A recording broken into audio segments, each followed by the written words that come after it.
Hello everyone, రండి English నేర్చుకుందాం. Let's learn English. Friends, నేను చేసే వీడియోస్ కనుక మీకు నచ్చినట్టయితే వీడియోని లైక్ చేసి ఛానల్ని సబ్స్క్రైబ్ చేసుకోండి.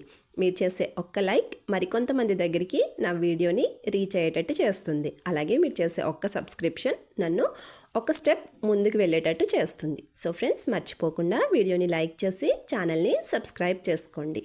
నిన్నటి వీడియోలో చూపించిన పిక్చర్లో ఉన్న ఇమేజ్ పూలదండ. పూలదండని ఇంగ్లీష్లో గార్లాండ్ అని అంటారు. మరి ఈరోజు వీడియోలో చూపిస్తున్న ఇమేజ్ పుట్టగొడుగులు. మరి పుట్టగొడుగులను ఇంగ్లీష్లో ఏమంటారో కింద కామెంట్ సెక్షన్లో కామెంట్ చేసి చెప్పండి. ఈ వీడియోలో మనం ఫైట్ రిలేటెడ్ సెంటెన్సెస్. ఫైట్ అంటే గొడవ. గొడవకు సంబంధించిన మనం తెలుగులో మాట్లాడే కొన్ని సెంటెన్సెస్ ఇంగ్లీష్లో ఎలా చెప్పాలో ఈ వీడియోలో చూద్దాం. ఫస్ట్ వన్, ప్రతిదానికి గొడవ పడడం మానేయ్ అనడానికి ఇంగ్లీష్లో stop fighting over everything. Stop fighting over everything అంటే ప్రతిదానికి గొడవ పడడం మానేయ్ అని అర్థం. దీనికి related sentences: your intention is not good to quarrel over every little thing. Intention అంటే తెలుగులో ఉద్దేశం. Your intention is not good to quarrel over every little thing అంటే ప్రతి చిన్న విషయానికి గొడవ పడాలనే నీ ఉద్దేశం మంచిది కాదు అని అర్థం. Next one, do you think fighting is good for you అంటే డూ యూ థింక్ అంటే నీకేమనిపిస్తుంది, గొడవ పడడం మంచిదా లేదా గొడవ పడడం నీకు మంచిది అనిపిస్తుందా అని కూడా అనొచ్చు. నెక్స్ట్ వన్, గొడవ నీ వల్లే పెరిగింది అనడానికి ఇంగ్లీష్లో the quarrel has increased because of you లేదా the fight has increased because of you అంటే గొడవ నీ వల్లే పెరిగింది అని అర్థం. దీనికి related sentences: because of the crazy words you spoke the quarrel that should have subsided has increased. Subsided అంటే సద్దుమణిగిన లేదా సద్దుమణగడం. So because of the crazy words you spoke అంటే నువ్వు మాట్లాడిన పిచ్చి మాటల వల్ల the quarrel that should have subsided has increased అంటే సద్దుమణిగిన గొడవ కాస్త పెరిగింది అని అర్థం. Next one, so cut this mess your self. Mess అంటే గందరగోళం. So cut this mess your self ఈ గందరగోళాన్ని నువ్వే కట్ చేయి లేదా నువ్వే ఆపేసేయి అని అర్థం. నెక్స్ట్ వన్, నీకు గొడవ పడమని చెప్పట్లేదు అనడానికి ఇంగ్లీష్లో I'm not telling you to fight లేదా I'm not telling you to quarrel అంటే నీకు గొడవ పడమని చెప్పట్లేదు అని అర్థం. దీనికి related sentences: I have been telling you to stop fighting for a long time.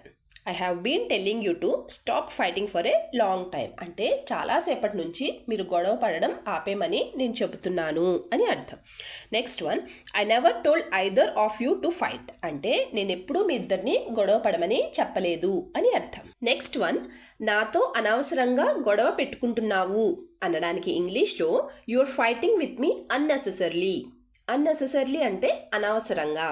So you are fighting with me unnecessarily అంటే నాతో అనవసరంగా గొడవ పెట్టుకుంటున్నావు అని అర్థం. దీనికి related sentences: why do you want to fight if I'm talking so slowly అంటే నేను ఇంత నెమ్మదిగా మాట్లాడుతున్నా నువ్వు నాతో గొడవ ఎందుకు పెట్టుకుంటున్నావు అని అర్థం. Next one, they all want to fight with me on purpose అంటే వాళ్ళంతా కావాలనే నాతో గొడవ పెట్టుకుంటున్నారు అని అర్థం.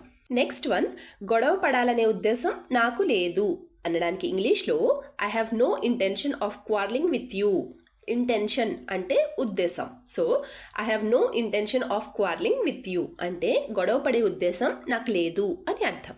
దీనికి related sentences: it seems to me that you have come here to quarrel with me అంటే నాకు ఏమనిపిస్తుంది అంటే నువ్వు ఇక్కడికి నాతో గొడవ పడడానికే వచ్చావు లేదా ఇక్కడికి నువ్వు నాతో గొడవ పడడానికే వచ్చావు అని నాకు అనిపిస్తుంది అని కూడా అనొచ్చు. Next one, I know what you mean by talking to me అంటే నీ ఉద్దేశం ఏంటో నాకు బాగా తెలుసు అని అర్థం. నెక్స్ట్ వన్, గొడవలన్నిటికీ కారణం నువ్వే. ఈ సెంటెన్స్ అయితే డైలీ లైఫ్లో మనం తరచుగా యూజ్ చేస్తూ ఉంటాం కదండి. సో గొడవలన్నిటికీ కారణం నువ్వే అనడానికి ఇంగ్లీష్లో you are the cause of all this quarrels. You are the cause of all this quarrels అంటే గొడవలన్నిటికీ కారణం నువ్వే. దీనికి related sentences: all this quarrels are coming only because you are here అంటే నువ్వు ఇక్కడ ఉండడం వల్లే ఈ గొడవలన్నీ వస్తున్నాయి అని అర్థం. Next one, you need to leave here as soon as possible if you want to end all this fights అంటే ఈ గొడవలన్నీ ఆగిపోవాలని నువ్వు కోరుకుంటే నువ్వు ఇక్కడి నుంచి వెళ్ళిపోవాలి. You need to leave here అంటే నువ్వు ఇక్కడి నుంచి వెళ్ళిపోవాలి అని అర్థం. వీడియో లాస్ట్ వరకు చూస్తున్నారు అంటే నా వీడియో మీకు నచ్చుతుంది, అలాగే నా వీడియో ఎక్కడో చోట మీకు యూజ్ అవుతుంది అనే కదండి. సో ప్లీజ్ నా వీడియోని లైక్ చేసి ఛానల్ని సబ్స్క్రైబ్ చేసుకుని మీ సపోర్ట్ నాకు తెలియచేయండి. Thank you.